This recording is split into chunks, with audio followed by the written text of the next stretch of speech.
There's been so big a difference for both of these teams when either Vulcan or Aphromoo are on one of these playmaking supports. And then you're left with, now that Leona and Nautilus are both off the table, yes, there's Tahm Kench. There is also Thresh, gives you some versatility and is kind of difficult if the Nautilus player knows the timings on the hooks, but definitely still an option. The hover over is also, finally, you know, Vulcan, one of the most memed on supports for him, for sure, is his Tahm Kench days. Looks like it is gonna be locked up as the duo to try and keep that Jinx safe. Exactly. They draft it along with the Jinx, who traditionally struggles if she's not able to drop the threat from the enemy team. Tahm Kench provides that escape mechanism that does not naturally exist in her kit.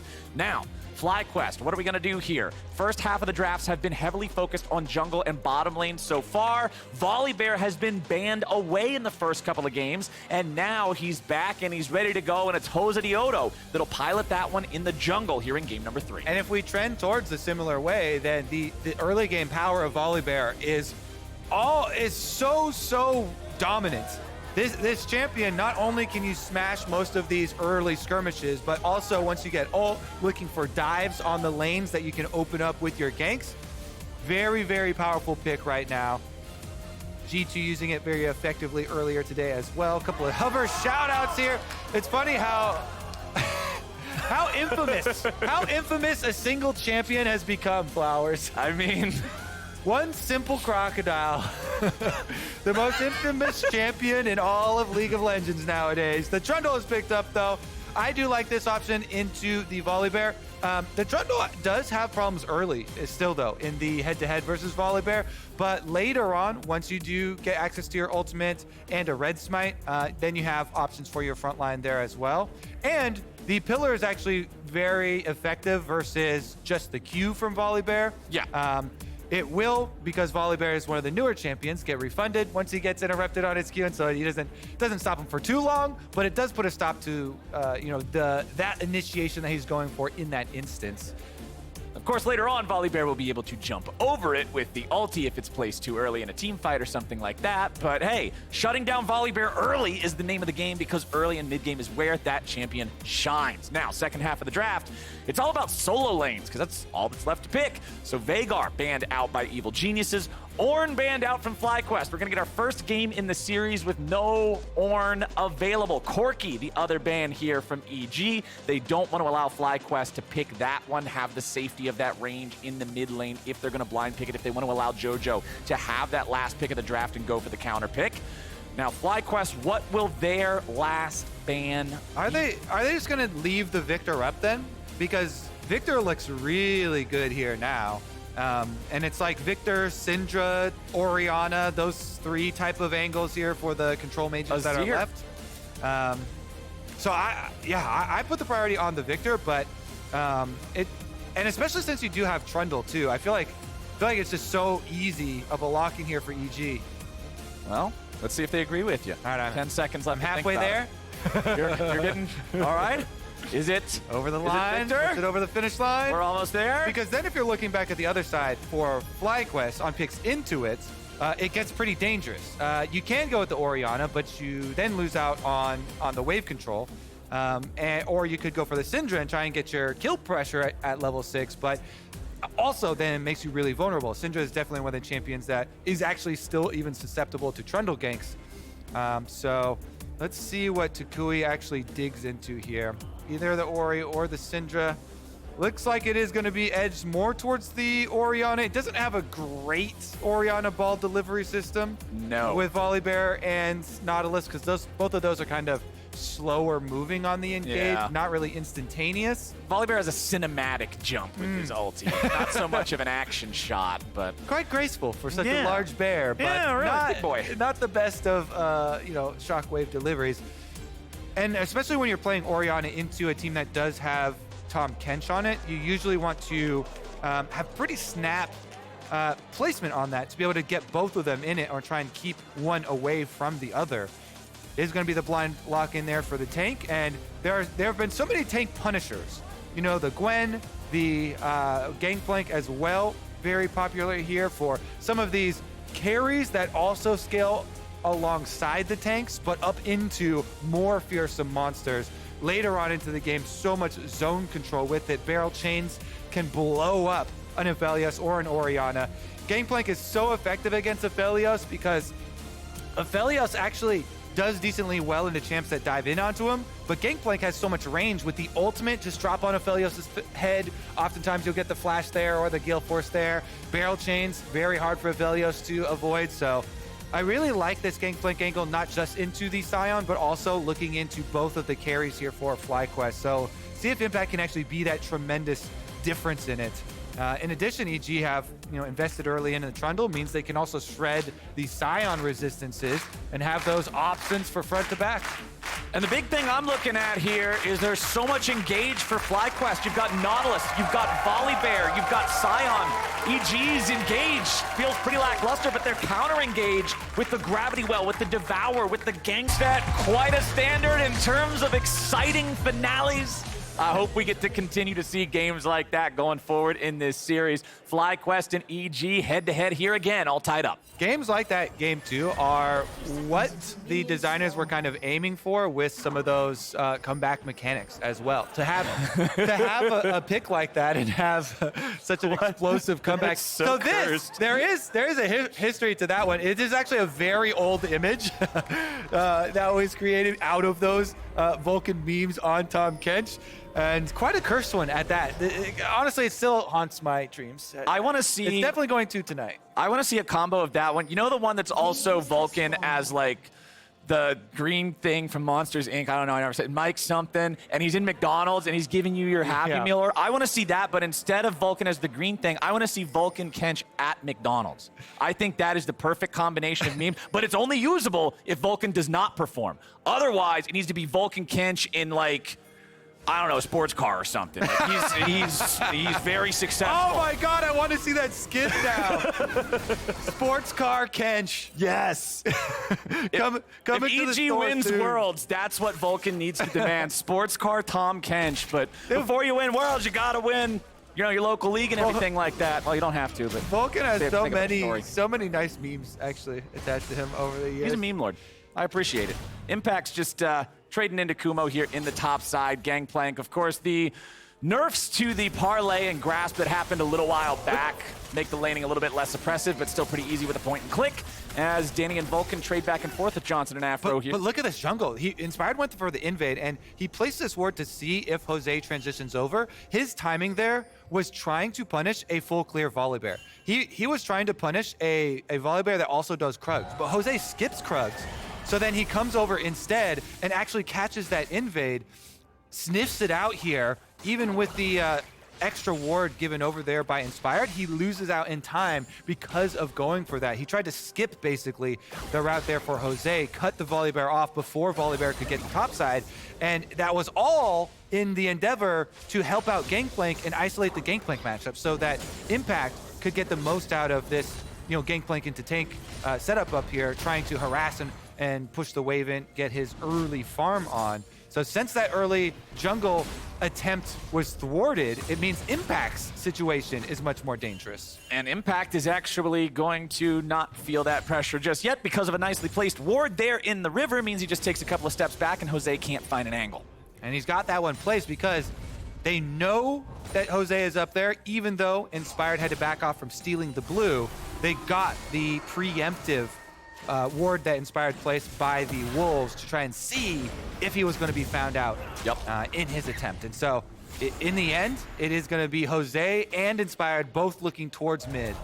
Well, Jose's coming in, maybe looking for the... Nope, never mind. All right. Inspired's coming around, though. Toucouille gets caught in the pillar. Laser hits him. Inspired forcing the flash and just clubs him upside the head. Unfortunately for FlyQuest, Toucouille's second Orianna game starts like the first. Does everyone underestimate Trundle ganks, Flowers? Everyone underestimates Trundle ganks. There's no respect on the pillar. The pillar of filth, Flowers. It's Put some respect on his name. He's the goddamn king of trolls. All right, you guys, you need to respect Trundle more. Kobe's going to get mad. I've seen so many people not respect Trundle ganks, but it's actually quite nuanced, especially if you watch Santorin. Santorin is definitely one of the best at it. You run into lane, you use your W speed to run at them. If they don't respect you, you get up towards them, you can get your Q slows on them, and then you pillar them after they flash. In that case, it wasn't even necessary, and Inspired was able to just pillar first and then flash follow afterwards for the bite. Now it's going to be junglers up on top lane. Round 2 here for another 2v2. All right, Inspired's coming up, but JoseDeodo is also here. Control ward in the brush. They knew that this could be a possibility. They were ready for it. Impact needs to step back. He just gets flash stunned. They were ready for it, and they still got. Okay, so you know what? Put some respect on Volibear. Put some respect on Volibear here. The junglers are just making these, the hubris of the solo laners punished over and over here. So this time around, Impact flash for fast there as Kumo and Jose both flash on him, and they get paid. Man, I like the fact that you use hubris there because it's technically defined as arrogance before the gods, and I think Volibear's a god, but I don't actually know 100% because I didn't read his lore. Looks pretty godlike to me, but yeah, also unsure on lore. I'm not a big lore reader. I'll say if you got a bear with that much lightning around him, though. And he walks on 2 feet. Normal bears don't walk on 2 feet, so he has to be some special kind of bear because of the feet. All you need to be a god is a few worshippers, though, so as long as we are the first. And I think that the entire, like, Tukey time spam, that counts. Everyone's groaning as 3 members are circling toucouille. Everyone's just groaning like, no, not again, in the water. Everyone's ganking him all game long. Please, not again. This poor guy, man, he can't catch a break. They have his number. They're focused in on him. But he won't get found a second time here in the mid lane. Not just yet, at least. Vulcan's going to make his way back. toucouille places the ward over the wall, which he will then be aware that there is a control ward placed down by his opponents. And that control ward is placed in such a spot that toucouille is not able to auto-attack it over the wall, so he cannot clear it from a safe position over the terrain. Aphromoo now going to come up, shadow him a little bit as toucouille tries to shove in this wave. Jojo has to know that there are other FlyQuest players nearby. Aphromoo's not on map, JoseDeodo's not on map, and toucouille's walking forward with half a health bar. Impact backing away as Kumo just goes in, slams him into the ground, and Kumo, Lumberjack Sion, just chops Impact down. Because I like to delve into some of these things, actually, I'll wait until this flash. Oh, Johnsun! He's going to be the focus here at the start, but the counterattack is coming through, and it's 1-for-1 immediately at the very start. Afro and Jose walking off, Inspired and Vulcan doing the same, and the AD carries are traded out. But critically, Danny still has his flash after the scuffle.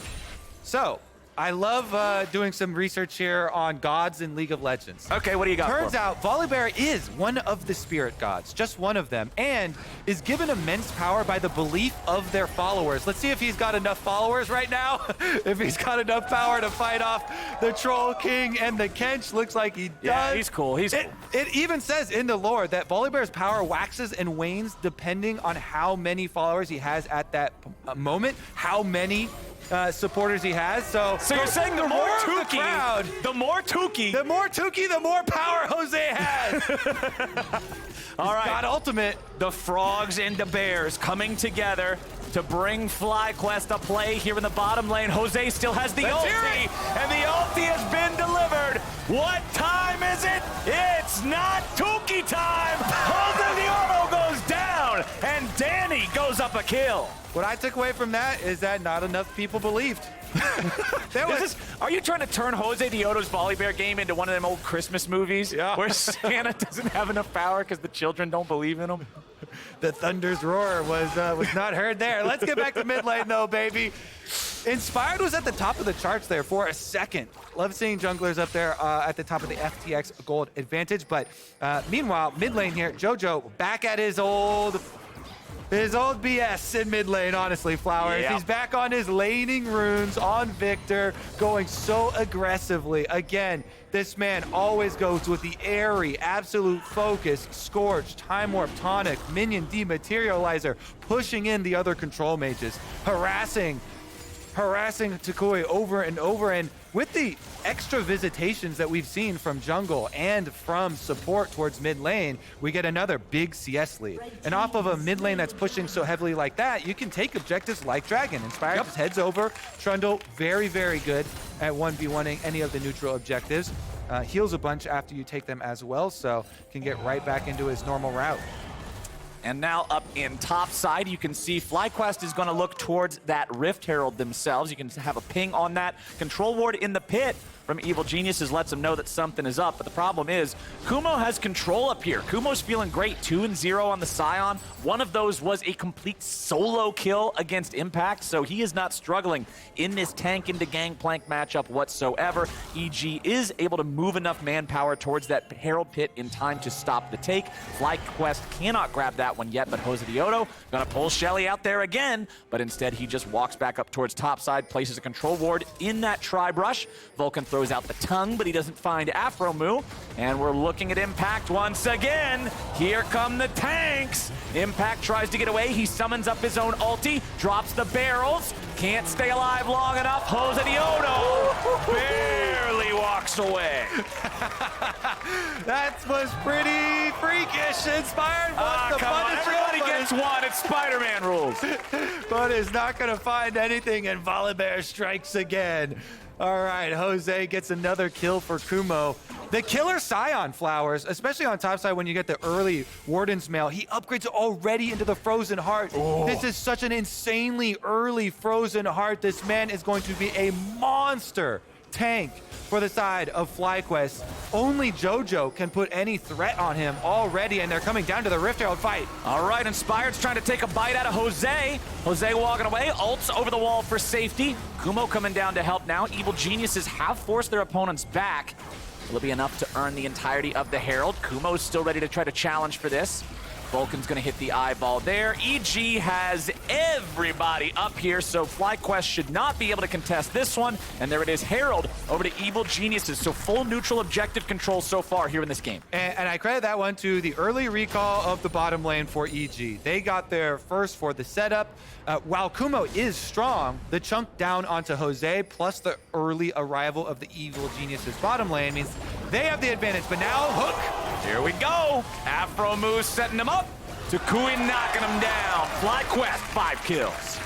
Better late than never, baby. Even though the Evil Geniuses bottom lane went to the objective first, Aphromoo found a new objective, baby. Dead on with that hook, Flowers. Just nails Jojo. Aphromoo back at it again with his roam towards mid, trying to even it up for toucouille. And now look, the CS evening back up for toucouille as well. All those minions dying at the mid tower, helping out their Orianna here for FlyQuest, getting him back on track and clearing out the vision through the bottom river as well, so that Aphromoo can be opened up for roams in the future. And I like the fact that FlyQuest tried to steal away the enemy blue while the mid laner was dead. Unfortunately, JoseDeodo did not have a smite to be able to secure that one, so EG was able to go in and reclaim it. But at least for FlyQuest, it ends up on the Jinx instead of on the Viktor for the wave clear there in mid lane. Back up in top side, man, Sion is just having the time of his life up here. Has HP from the Bomby Cinder as well as the W passive, all the armor and the mana from Frozen Heart that allows him to spam spells to his heart's content. Plated steel caps completed. There are a lot of auto attackers on the enemy team. This is the Jinx, this is the Trundle, Gangplank's attacks as well as his Qs. Plated steel cap's gonna get a lot of value there. Kumo's set up to be an absolute menace when we get to the big fights. Yeah, and he's looking for a big ultimate. Where's he going? Hesitating. They wanted to make an ulti play on bottom side, but you see the minions pushed in at his tower. Means he's got to get back there pretty quickly. Decent amount of gold being lost. Let me see if there's a cannon up there soaking. There is one cannon, so it's delaying, but the cannon's going to die off, and a decent amount of the rest of the minions too. So the attempt at the Sion ultimate play towards the bottom half of the map is definitely going to cost him pretty significantly, as well as a rotation over here for EG. Now Jose's got ult out of there. I like the idea from Jose to try to stall this Herald, make it so they can't actually get the good use out of it. Unfortunately for him, there's way too many people nearby, so it doesn't work, and he has to ult out to safety. So in my personal experience, what I have found, if you are a jungler with the Rift Herald, as long as you activate it within the range of the tower to start its charge, you can activate it even if there's one opponent there, but if there are two and one of them is a jungler with smite, they can kill it off before it will get the charge off. Otherwise, it will have enough health, even with them proccing the eyeball, to finish the charge. Here's the setup on Dragon, though. They clear out that vision, and there we go! Oh, Jojopyun's the target, but he tries to turn it right back around on a Johnsun. He says, I might be dead, but you're coming with me. That's 1 for 1. Inspired, looking to go head-to-head with JoseDeodo down here in the bottom lane, as toucouille is still here in the bottom part of the river, seeing if maybe there's anything that he can contribute. Aphromoo with a re-engage, throws the ulti down into Danny. Vulcan's gonna be tanking here in the front line. A big 3-man shockwave, but the follow-up isn't there, but Aphromoo is. A dredge line goes in again, as Evil Geniuses retreat back to the turret once more. Kumo's coming around. Is Lumberjack Sion going to go in 1 versus 3? A little bit of a reach. Gonna hit Inspired a little bit here. Puts a little bit of pain on him.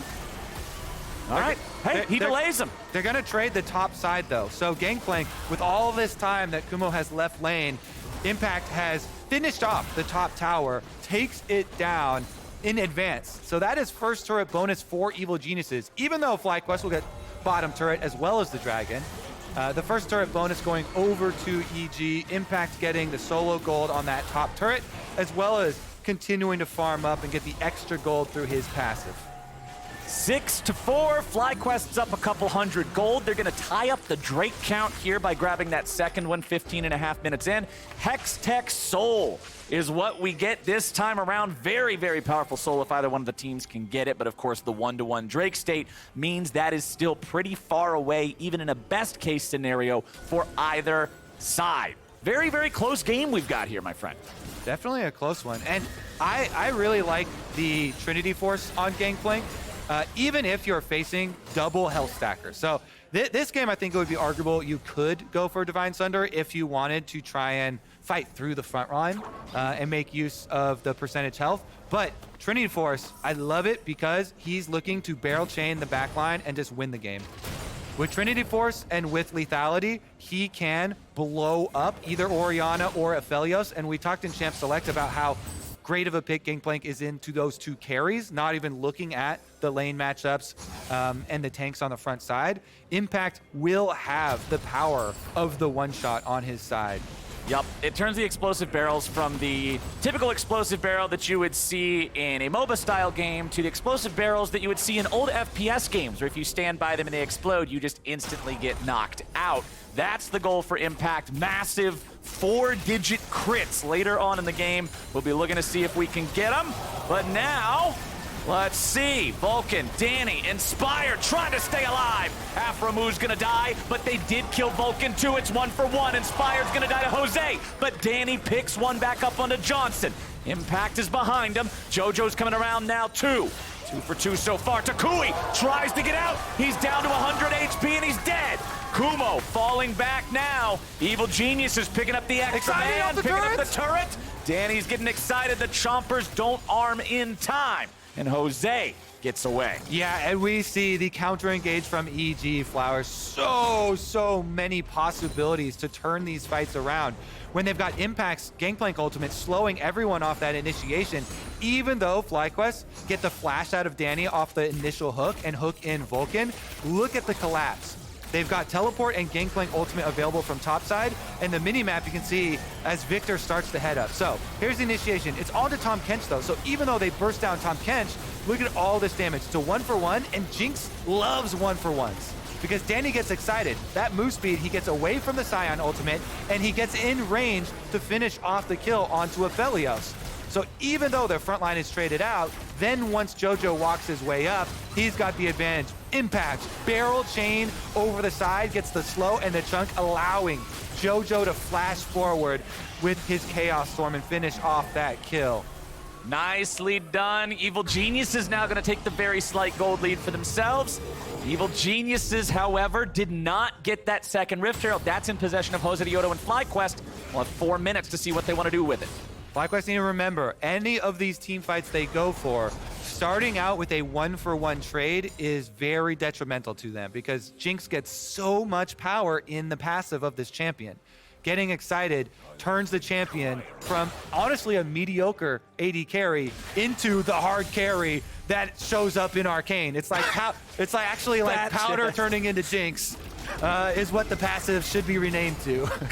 Powder turning into Jinx? Dude, that's like old Urgot tier of names. Hyperkinetic position reverser or whatever that crap was called. I hated those names so much. I'm so glad. Yeah, well, we're workshopping it, you know. All right. Well, Arcane aside, we got 1 minute until the next Drake spawns. The gold very close between the teams. Both sides could be able to find a way to win this one. I'm curious who's going to put priority on the setup first. It looks like Evil Geniuses will be the ones shoving out the wave, clearing out some of that vision, maintaining control over this bottom side river. You can see some assist me pings coming out from FlyQuest there in mid lane as Impact crashes the wave into the bot lane tier 1. The minions almost do enough damage to kill the thing. Look at Kumo's Not health, enough. though. 35 HP. But look at Kumo's health. He just blew a barrel up on Kumo. Could you tell me that? Nope. What's the diff? What happened there? I don't know what you're talking There was about. a little bit of corrupting potion damage, I think, left over at the end. Oh, here we go. Ultimate. Oh, Impact is the target. He flashes away, trying to stay alive and survive this engage. FlyQuest used the Sion ultimate, but not that of the Volibear. Impact losing his flash means he'll have to be even more mindful of his positioning in the upcoming fight. Evil Genius is back into the mid lane, clearing out some of the vision from FlyQuest, getting the wave shoved up. Kumo doing the same thing in bottom side, pushing that wave past the river, getting that into Evil Genius's territory as EG heads into the river themselves. Now, they will have first control over the Drake pit. There's a barrel already placed inside of it. JoseDeodo trying to use the E there to scout a little bit. Aphromoo gets caught, but he gets away somehow. Impact does not need to finish it because Danny's got the aim. Danny says, I'll do it myself. Ultimate through on Jinx, finds the kill onto Aphromoo. The gold is in the correct place, and Dragon is the next target for EG. Should be their reward. FlyQuest starting to bleed here. A lot of objectives now going to get picked up from EG. And remember, Flowers, with the big differences in these teams, when you're the team with the better engage and frontline and health, you generally are going to need more advantages early. The team with the bigger damage here on EG has better scaling because damage does so much for you later on into the game. They have big AoEs, the big zoning ultimates from both the Viktor as well as the Gangplank that apply to these team fights.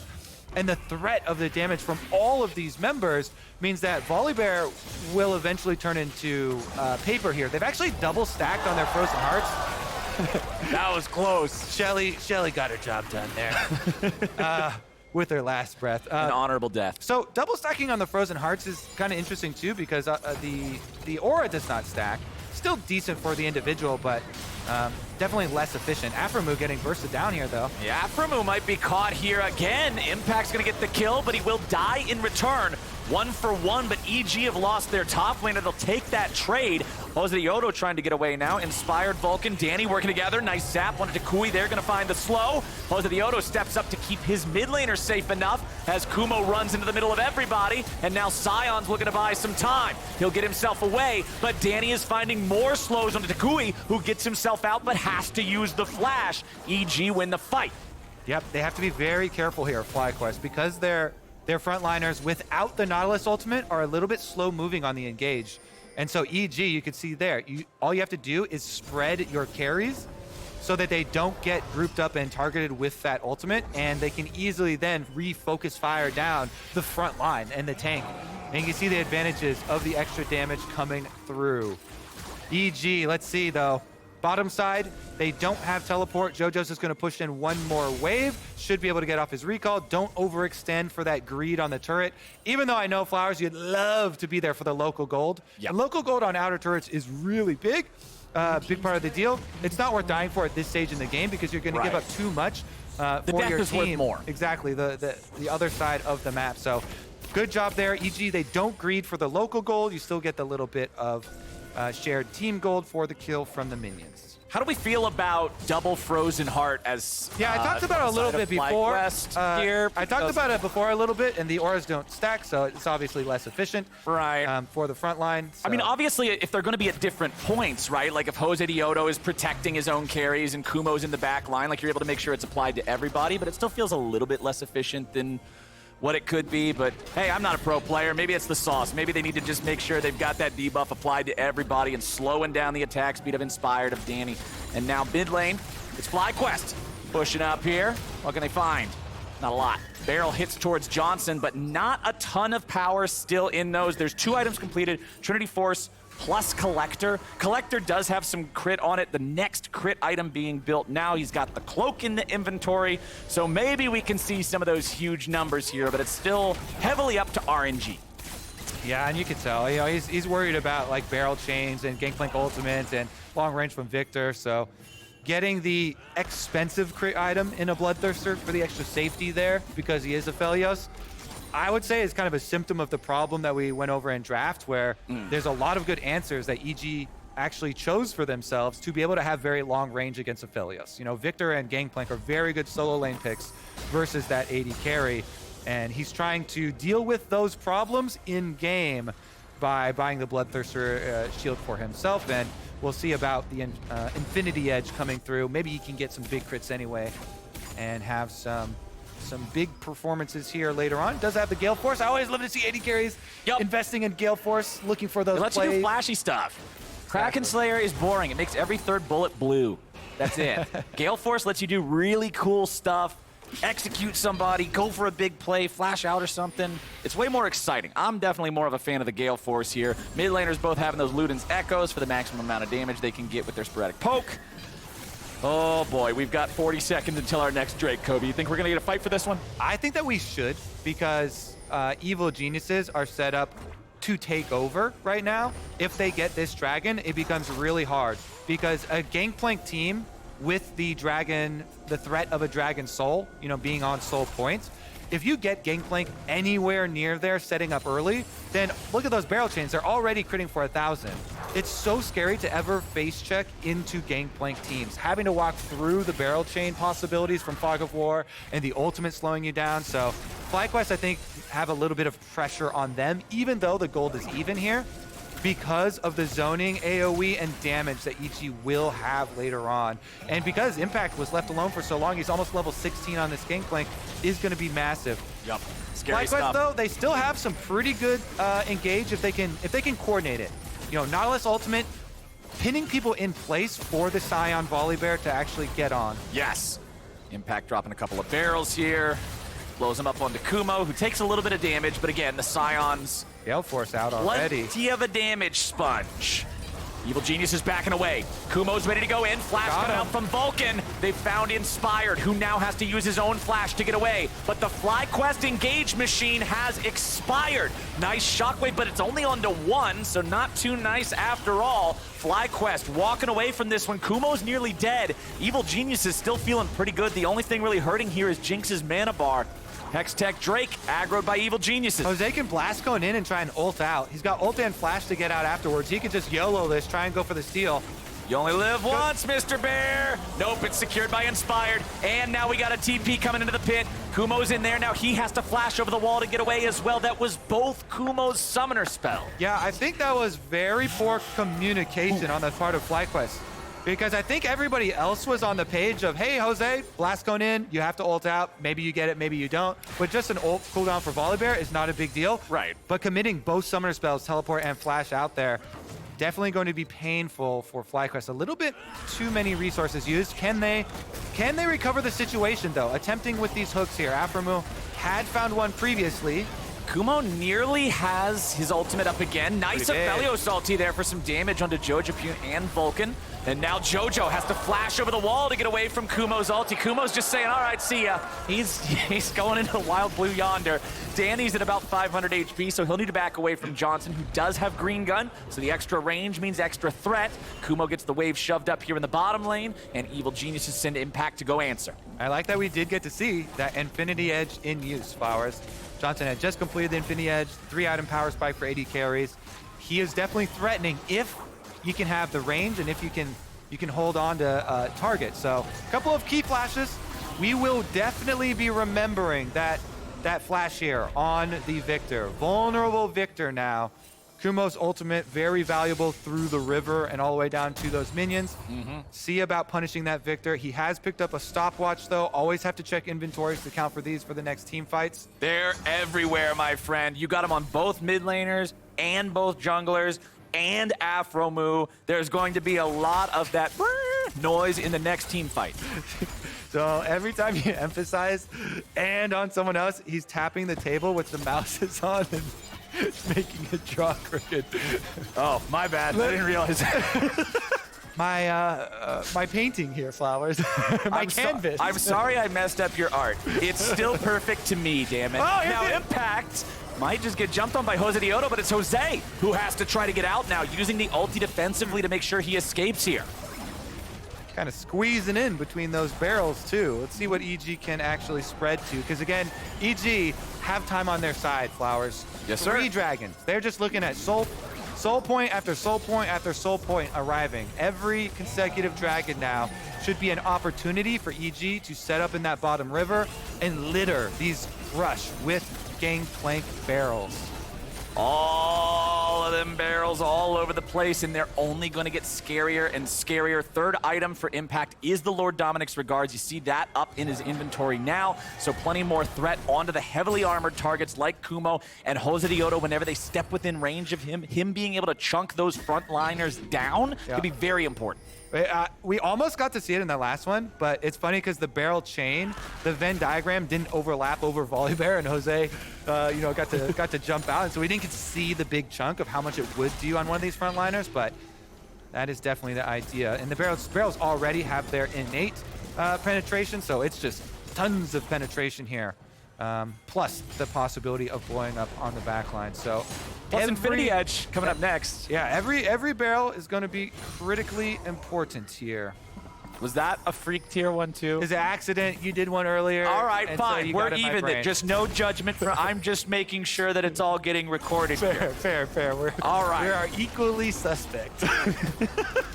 Okay, 1 minute and 15 seconds before our Soul Drake and they're going gets deep. it. But now they're really pushing here in mid lane for this tier 1 turret. FlyQuest wanted it, but Gangplank ulti denied. That's a big ultimate that is out just from threat. FlyQuest threaten that they're going deep. They walk up menacingly and they get the Gangplank ultimate down. That's a huge ultimate. They think that cooldown is big enough for them to force on Baron. Impact does have Unleashed Teleport, could arrive to the fight.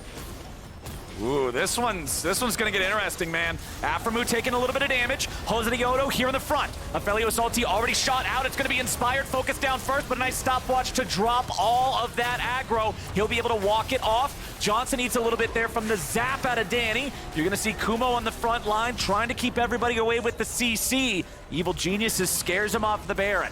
And EG, they continue to flex this range and damage, burning down the front line. Every chunk on the front line gives them more space, and the dragon arrives in 15 seconds, Flowers. There's chunks off of all the frontline members of FlyQuest. They're recalling now. This is going to go to Soul for EG. Exactly. They kept FlyQuest occupied for so long. JoseDeodo is just now running back out of the base. The Drake is spawning. Hexgate. EG can just zerg this down, take it, and guarantee that they're able to have the Soul. There it is. Now Kumo finds himself in the middle of everybody with a Hex Tech Soul heading towards him. Loses a little bit of HP. EG loses no one, Soul for free. Yep, this is huge. They've got such strong range advantages, and they can melt the front line, as you've already seen, poke out the front line of FlyQuest. The EG collapsing there. Now that all that's left for them is to actually get the team fight. Oh boy, FlyQuest back onto Baron. Evil Geniuses.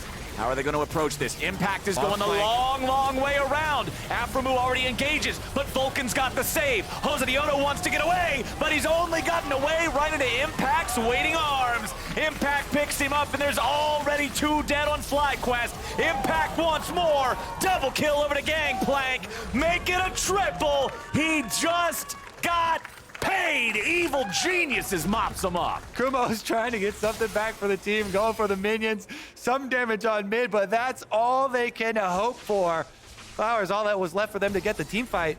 And FlyQuest pinned themselves in around Baron. That is dream scenario for Evil Geniuses. What are you guys doing? You gotta help him. You know, he's chilling. It's just a Baron. He didn't even have his smite yet, so he actually needed somebody to come back and help him. I mean, everybody is alive, so they, what is this? they want a longer duration. The only explanation would be that they want it for a longer duration, a couple extra seconds. That was a poggy-woggy Baron. I love that. I have no idea what in the hell I was looking at, but that was great. Yeah, I mean, I think they just want to maximize their min-maxing the time that they can wear it while they're pushing. And I think it's for BM. And that. Sending the message, baby. Okay, so EG, they just picked up the Hex Soul. They actually want the fight, and so all they have to do is stop FlyQuest on this Baron. They come up. The Tahm Kench immediately eats Jojo. He comes back out with a giant shield on his back and quickly finish up on that first kill. It's just a murder over here, Flowers. There's nothing else to say there. They're tracking down every FlyQuest member. Only the big daddy tank gets out with Sion going mid and getting nothing for his troubles. Now, evil geniuses are on the gates. They're on the steps here of the FlyQuest base.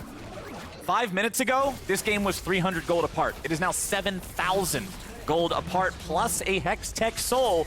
Evil Geniuses got everything they need. They should be able to just send this one home. FlyQuest stuck inside their own base.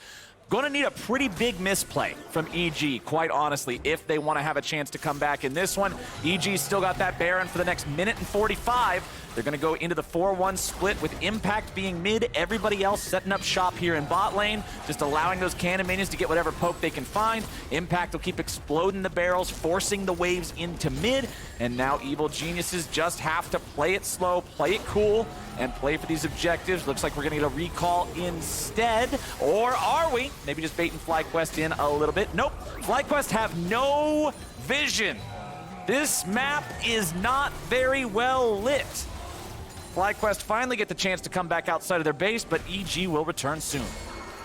Yes, they will, and it should be a pretty straightforward siege for them. They've got very, very strong range for themselves with all three of their carries. Both Jojo and Impact, by the way, already level 18, 2-level lead here for Jojo over toucouille. Chasing him down mid lane, they might even get a pick early. I can't get Kumo. That's the one guy on FlyQuest that you really just can't try to burst out and explode. Yeah, maybe you could make the argument for JoseDeodo too, but he doesn't have half the health that Kumo does. He's coming back in, looking maybe for an angle here. EG backing themselves away. They don't have Impact here. He's in top side. He'll just continue putting in the work and dragging FlyQuest back towards their own base, allowing his men to move up in the mid lane. Yep, easy work there for Impact on the side, pushes the wave up. He's got Baron buff, chunking down Kumo as he passes through. Jose gonna try and 2v1 him, but honestly, that Gangplank likes those odds. Yup. The barrels are starting to really hurt now. That inbuilt penetration as well as all the raw damage. You just saw it there. Crit for 1,700 on minion waves, and when it hit Kumo with the big crit, it even took off about 1,000 from him thanks to all the armor penetration in the barrels. So Impact is 6 items. He is full build. He is a threat to anybody on FlyQuest no matter what. And Kobe, what is that icon up there in the top left that we got about 1 minute and 15 seconds till? That would be Elder Dragon. Can we count? Can we keep counting from the last game? Yeah, sure, we can do that. Uh-oh. Uh-oh. Okay, Jose survived. I mean, Jojo wait, nope, never mind. Jojo's coming around. Shockwave's gonna stop him. Oh no, toucouille is done for. Johnsun is gone. I don't think we're gonna be counting too many more Elder Drakes at this pace. Hold on, wait, we got a... It's going for the wave. We got a TP coming in. Kumo's trying to cut the wave. Danny and Inspired gonna try to deal with him here a little bit. He wants to go unstoppable. Run, Sion, run! He gets another wave! He's gonna farm! There's another cannon that got ushered down mid lane as well as bottom lane getting pushed in though, so no stop to the EG train. Alrighty, EG knows both enemy carries are dead for 20 seconds. They know Sion is in their own base, and they know they got a minion wave through the bottom lane. Kumo will try to defend. JoseDeodo will try to defend. Try as they might, the game is done. JoseDeodo will be the first to die. Kumo's gonna go down second, and the Nexus is next in line. Aphromoo can't do much to keep it protected, and Evil Geniuses with a little bit of Trundle dance in there at the very end of the game take game 3. Nicely played out drafting themselves, Trundle armor shred, Gangplank penetration, playing it slowly early on to scale up all of their damage. That game stayed the closest in gold for the longest time of the 3 that we've seen, but it really just felt like that incredible counter-engage potential, the zone control of EG, was impossible for FlyQuest to penetrate. And it's just another example in the long line of games that show that gold lies to you sometimes. You really need to take into account those team comps and the structure of those fights. Counter engage is correct. Gangplank ultimate and Tahm Kench enough to keep them safe until the overwhelming force from Evil Geniuses gets them game number 2. This means that Evil Geniuses are on series point versus FlyQuest. Baby. This is an elimination match of playoffs, and EG already have their sights set on the next series. I mean, everybody was predicting EG on the desk at the top of the day. Of course, there were a couple 3-0s in there that have already been proved incorrect, but there were some 3-1s as well. Dash unofficially, and then Emily officially. So, There was already trash talk between Cloud9 and specifically Vulcan for EG, so they were getting down to it. You know, they already had eyes for they the got next plans. one moving up. The Geniuses have plans, and they claim the lead in this series. So while they ready up for match point, we're heading over to the State Farm analyst desk.